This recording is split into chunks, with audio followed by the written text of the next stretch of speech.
Aquí podemos ver en primer plano a Carlos Carreterucilla roncando como un hijo de puta.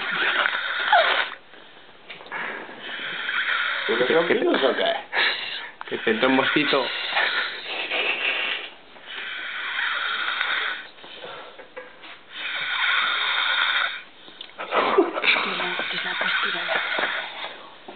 Yo creo que se está ahogando.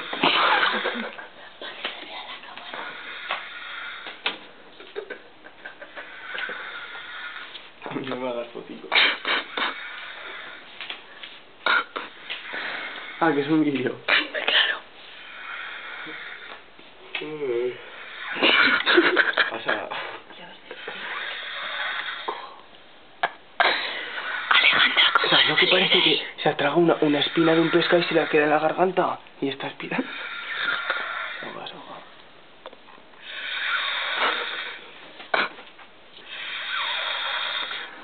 Pobrecito, macho. Pobrecito, también se cayó. Pero, si le cambias la postura se le iba. ¿Cómo quito los pies aquí? Se apoya en el colchón.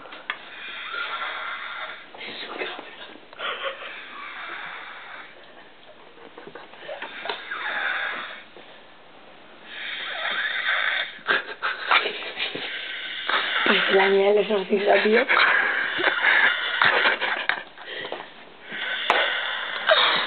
Alejandra intentando salir. Estamos todos hablando. Que me da miedo, tío.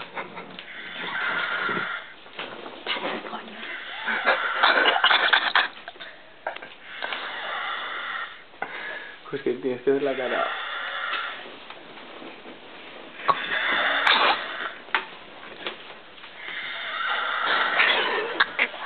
Alejandra, estás peor que parir, ¿eh? Lo que estás